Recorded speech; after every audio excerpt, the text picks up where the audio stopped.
Hello everyone, my name is Lowko, and welcome back to a professional match of StarCraft 2. Now today it's time for a Zerg versus Terran and a matchup that I have casted many times before. It's gonna be Reynor versus Clem, as you probably already noticed by the title of this video. I've casted this particular matchup so many times. I mean, do these players really require any additional introduction? I don't think so. Anyways, it's gonna be Reynor right here in the bottom left of Beckett Industries and his opponent Clem. Not joined by the little polar bear right here on the main CC, but I wouldn't be surprised if it pops up on the natural expansion very shortly, assuming he wants to make one at the very least. But it's gonna be Clem right here in the top right corner of the map. Now, I remember making a video about a year or so ago. Although, I say a year or so ago, honestly, like, these last year and a half, 2 years or so, they've just been kind of blurring together. I don't really know exactly when what was. But I believe it was about a year or so ago that I made a video announcing that Reynor was the new highest ranked player on Aligulac. I called it something along the lines of, I think I titled the video something along the lines of, the new rank 1. And at the time, obviously, Reynor wasn't the world champion of StarCraft 2, so a lot of people were like, oh, Lowko, it's just a statistics website, blah, blah, blah, blah. It's not the most accurate thing, and it's like, you know, it's fair, right? Aligulac is, of course, just a statistics website. It just keeps track of all of the games that are being played in tournaments of StarCraft 2. But I got a cool little announcement.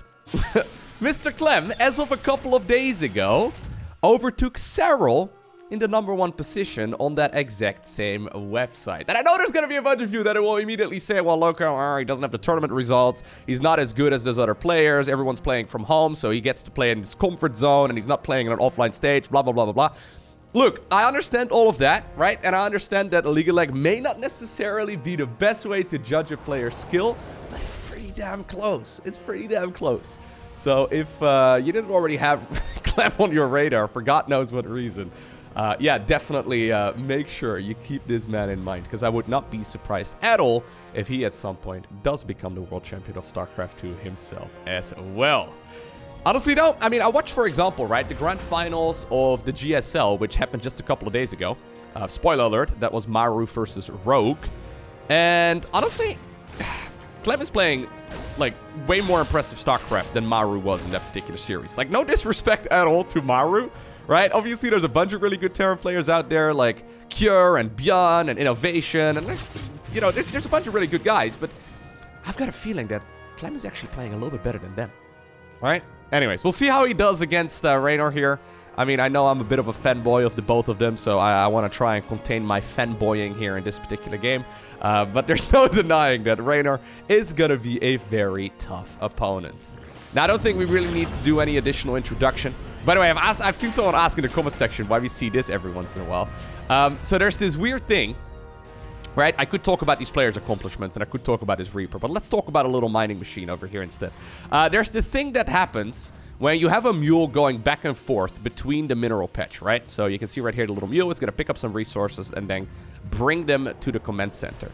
Every once in a while, and I don't really know exactly how the timing works, but apparently what these top-level Terran players do is that they count the amount of trips that this first and second mule is taking, and then when they realize that it wouldn't be able to make the return trip, those minerals would literally disappear. So if this mule right here times out while it's on the return trip, those minerals are gone. You're never going to get them back. It's one of the weird money laundering schemes, I believe, that Terran players use to try and optimize their mineral income. So anyways, every once in a while when you see a mule pulled away from the mineral line, it's when that Terran player made the executive decision that apparently it was going to die on the return trip, and apparently those couple of minerals make a difference. Yeah, it is what it is, right? It's the same as like the mineral stacking in the earlier stages of the game, where usually early on we see players obviously trying to mine the close-by mineral patches first, right? So you ideally want to double up, for example, on this mineral field first if you're Reynor, just because the drones obviously have a shorter trip to make. Anyways, very small differences. I don't think if you are below like 7k MMR, you really have to worry about it. AKA if you are below like the top 5 players in the world, it probably doesn't matter too much. But I mean, you can imagine, right? Every little bit counts. So you may as well, if you can focus on it in the earlier stages of the game, you may as well focus on it for just a little bit. Anyways, it looks like it's just going to be a classical 1-1-1 right now from our Terran player. Bit of a later third command center right now at the front. than what we normally have been seeing over the last couple of months. Although, of course, this is the build order that we have seen for years in StarCraft 2. And it didn't, like, get nerfed or anything. It's just that Zerg players have gotten very good at not dying to stupid stuff. So this is one of those builds that can really allow you to put on a lot of pressure.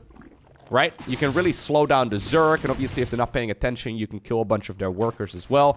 But most of the time at this level of play, I really do prefer the triple CC opener if you're going to be playing a macro game, just because, I mean, Reynor is super fast, man. He's not going to be taking any damage here. I don't think he's going to be taking any critical damage anyway against these early couple of units. And then, obviously, you use yourself, or you're oh, look, you saw it? It happened right there. You see it? Anyways, you lose yourself that energy that you could have had on that third command center instead. Anyways, doesn't really matter. It doesn't really matter all too much. We have a fourth hatchery right now coming up right here for the Italian Zerg. He's gone into a quick lair. Wouldn't be surprised at all to see the bailing speed coming up very soon. There it is. And then into the double upgrades going forward as well. Darren already started up the 1-1. He's going to go up to 5 barracks production here already, so he's going to be able to pump out those Marines nice and early. All right, so just a regular good old macro game. This map usually does seem to favor a lot of aggressive pushes. So back in Industries, while relatively large in size, the rush distance from natural to natural is quite quick because of those speed up circles. So yeah, Reynor not taking any damage here in the early game is actually quite impressive. I mean, I think he lost, okay, 2 workers. Very acceptable. His creep spread is looking good here as well. I mean, a lot of players will lose 2 drones just to the very first Reaper, you know, just because it arrives a good couple seconds earlier. Okay. So another drone right there ends up going down here. Brenda and Karen over here, together with the Overseer. They're going to try and guard this section of the map. All right. So nice normal macro game here. This is, by the way, a game from the ESL Open Cup Grand Finals Europe. I think it was number 68, I want to say. So that's the one from last week. Not this week's one, but the one from last week. I mean, it doesn't really matter all too much, obviously. It's basically the same game. Now, this is nice. Okay. So this is a location that I haven't actually seen that much before. That being said, Reynor looks at this and he realizes, okay, you know what? If you're feeling a little bit feisty on the other side of the map and you're going to go for a slow push, what about, okay, I just send in everything over here. Bailing speed is obviously done, so moving onto the creep can be very dangerous. Already, though, a siege tank going down here. A couple of SCVs may very well get picked up as well. Depots are not up, so that means that the Lynx managed to run in. And as long as Reynor manages to defend this at home just fine, I think this should be a really beautiful scenario for him. Okay, so 7 SCVs end up going down there, a siege tank as well, all at the exchange of a couple of Lynx. That is a trade that a Zerg player would like to make any day of the week, and apparently Reynor would like to very much so make that exact same trade again. This is actually starting to be a little bit painful right now, though. Stimpback is done, so that's nice. +1 actually is done as well for these Terran units, so that actually makes a big difference there. Zerg did not finish up 1-1 just yet. There's still this pressure happening. A couple of Hellbats apparently have now joined in the fray as well. Obviously, we did see that armory added on, so Terran can start up 2-2 here soon. So he probably wants to, but he doesn't have the money just yet. I mean, you can see him selecting it, so he's looking for it. Anyways, there we go. +2 weapon startup. Terran, though, is now going up against the Zerg, who also finished up his 1-1 upgrades. And that now means, apparently, that Reynor is ready to collapse on top of this army. Nice pickup right there by Clem. He gets most of those units out of there, but the siege tank, of course, while sieged up, cannot actually be lifted. Yeah, very nice game so far here by Reynor. Not really dropping the ball on anything. Looking strong. I mean, I say that, and he's immediately sitting, of course, at 2,500 resources. That's a little bit more than you're looking for, so maybe he had the queens at the front for a little bit longer than he wanted to, or maybe he just wasn't able to hit his queen inject during all of that. This actually is a lot of money here. For someone of the caliber of Reynor, you wouldn't expect him to sit up to 2,000 minerals here, or 2,000 resources here already. Anyhow, it's gonna be that very macro-focused style here from Reynor. So, wouldn't be surprised if he adds on an infestation pit shortly as well and just goes straight into a hive. This is just a focus right now on Lings and Banes. So no Hydras, no Mutas, no Lurkers, none of that. It's just going to be Ling Bane Queen. And it's a strong comp because you can do all of these little run-bys, right? And it's super annoying because Zerg, obviously, when they're not spending their money on a lot of those additional tech structures, they can just make so much stuff. And there it is. Another 21 SCVs will end up going down. That being said, this position on the map looks very dangerous. I'm not entirely sure. Ooh, okay. How the Zerg player is going to try and defend against this? I almost feel like abandoning this base may be better. Yeah, just abandon the base and go towards this expansion instead. Now already, okay, this is a good anticipation here from Clem. Wonderful little move from him here.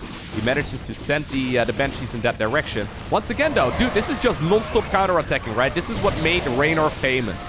All the other Zerg players at the time were trying to... They were trying to defend against these slow Terran pushes, and Reynor's like, nah, you don't have to worry about that. Just counter-attack with pretty much everything you have. As long as you have a couple of units at home to defend, you'll probably be okay. Whew. Okay. So now all of a sudden, though, we're talking about a Zerg player who's sitting at 70 plus workers. Terran is only at 45. Yes, he does have 4 command centers, and it's fine and all. And yes, he's probably going to be able to kill the hatchery again. Cancel? No. That's... Yeah, not really what you want, right? This is a bad situation for Clem to be in, for sure. While he does have an army that's really good, and while he does have good upgrades and whatnot as well, losing that much economy is a little bit tough. I mean, in the grand scheme of things, we also did see 18 drones going down, so it's not actually, you know, that bad. I think you guys go over there. Before the planetary finishes, preferably. He doesn't know, right? That's a little bit... Well, he has seen that there was something morphing in there. He probably assumes that it's already done. He had a little bit of time. Anyways, Hive timing right now gets scouted absolutely beautifully there by Clem, so he knows exactly what's going on. Terran is still sitting with a very large army here out on the map. Yeah, this makes me a little bit concerned, because Reynor obviously knows that that army is there, and he's now going to be able to capitalize on this with his 2-2 upgrades done versus a 2-2 Terran. Even though Terran has that nice upgrade advantage, yeah, it doesn't last forever. Okay, so that's another big loss actually right there for the French Terran player. He did lift up a couple of units right there instead of Medivacs, so that's nice. It's hard though for Zerg to close a game out on this particular map, it seems. There's a lot of choke points, and right now, yeah, we have that nice addition as well of Widow Mines, which I don't mind at all against this type of unit composition. Siege tanks are good and all, but I think that switching to Widow Mines may very well be a little bit better. Reynor, though, apparently feels like he's got more than enough to continue fighting this. He can just roll into the Planetary Fortress if he wants to, and that's exactly what he does. Planetary Fortress is gone. This is a very expensive trade, though. Ooh, yeah, that was a very expensive trade that I actually don't know. I don't know if it was worth it. I mean, we see a massive remax right now, or at least attempted a remax here by Reynor, but it's not like Reynor has got that much money here either. He just traded tons of units there for very little, and he's gonna have to now deal with the counterattack here from Clem. Clem currently ahead like 30 supply in the army, so that's really quite nice. Creep spread, though, is looking pretty healthy as well, so... Ooh. Ooh. Burrowed Bailing. The creep spread right there was looking really healthy, so it's difficult for Terran to actually move forward here. He's very fast on some of those burrows. It's really cool. Anyways, a couple of Widow Mines loaded into a plane as well. Would not be surprised at all if they will try and land behind the mineral line, right? Try and get into a good position here. Nice micro, though, here by Clem. Yeah, microing against Banelings on creep. Okay, good split at that point as well. That medevac drop. Okay, it is going to go in while Zerg is busy over here. There's once again a couple of burrowed Banelings. Okay, 8 drones end up going down there. Man, these guys are fast. Where are we at with the APM? Okay, yeah, look at this. This is nuts. So, obviously, a rapid fire, blah, blah, blah. I understand, right? But that is still an insane amount of keystrokes a minute. We're talking at about 9 right now. Or sorry, a second, right? Not a minute, though, you kind of said. Ooh, he actually scans right there and pops that one Baneling. 9 keystrokes would average a second this game. Okay, sure. Man, these Widow Mine drops are starting to become an issue, though. Oof. That's 14 drones going down here in total against the Widow Mine drops. And while Clem was looking a little bit dicey earlier today, or earlier in this game, I guess that's technically, well, it's not actually today because, you know, anyways, today on this video. He floated the 4th base, or I guess now the old main base, over towards the 4th base location. And he's actually looking mighty strong once again with his army. Now, a couple of Banelings right there do trade for a few Widow Mines as well. That is quite nice. Reynor now has a couple of Ultralisks coming up as well. He's going into the +3 upgrade. Chitinous Plating is coming up here too. Good movement once again, though, by Clem, keeping a lot of those units alive. Widow Mine drop, ready to come in for more. Is this one going to burrow in time? They both will. Good splits, though, by Reynor. Only loses 3 drones right there in total. Okay, so when an army of Terran is based mostly around just Marines with either Widow Mines or Siege Tanks. They are not really... Oh my god, Minefield. Ooh. They are not really capable of dealing with this Ultralisk switch very well. I mean, Ultras, I mean, they're a bit of a meme, right? We've talked about it. Brenda, where are you going? We've talked about it plenty of times. It's very easy to lose with Ultras, but it's mostly when Terran players are stuck on this kind of RB composition that Ultras can be really, really, really good. So a couple Marauders right now are being added into the mix as well, which is quite nice. But ultimately, I think we want to see either Liberators or Ghosts against this type of army. Especially on Creep, yeah, when the Queens can join in, you can transfuse them for quite some time. +3. Carapace is going to finish up for our Zerg very soon as well. And that's going to keep those Ultras nice and healthy for quite some time. 5th Command Center, though. All right, I like it. I guess it's... Well, no, it's not the 5th command. It doesn't matter. Anyways, he's going to be able to now secure a 5th base. There you go. I like it. The drop play here is also really good, by the way. Once again, we have an engagement over here. A couple of Liberators have indeed joined in. This time around, keep in mind, this is the old main base, so there's no Planetary Fortress. Group splits once again there by the Zerg player, trying his very best to take as little damage against those Widow Mines as possible. A couple of Banelings, maybe? Okay, there we go. 13 SCVs end up going down there. Apparently, Brenda and the girls are now moving off Creep as well in the direction of where all of those Ultras were previously. Hello, Queens! No, this is not what you want. Losing all these Queens when the Ultras are gone is a disaster. How many Queens do we have? Oh, it's still 4. Okay, so I think this was like one of the hotkey groups of the Zerg player accidentally moving forward there. He did get himself the base up in the top left-hand corner of the map too, so that's nice. But Terran did not finish up a Planetary Fortress, and those Queens with that high amount of energy, they're super nice to keep those Ultras healthy. Man, Reynor is relentless with these run-bys here, isn't he? Okay, very nice. Even though Clem barely had any eco a couple of minutes ago, right now, I mean, his eco is looking pretty good. I think rolling that many units into the Planetary Fortress there and then not really trading with the army at all was a little bit unfortunate. Empty medevac drop. I love this. This is just an empty medevac. There's nothing. There's not even any units in it. This is just him, you know, being a bit of a jerk. Since there's very little anti-air here for the Zerg player, this forces a reaction as well. Once again, another...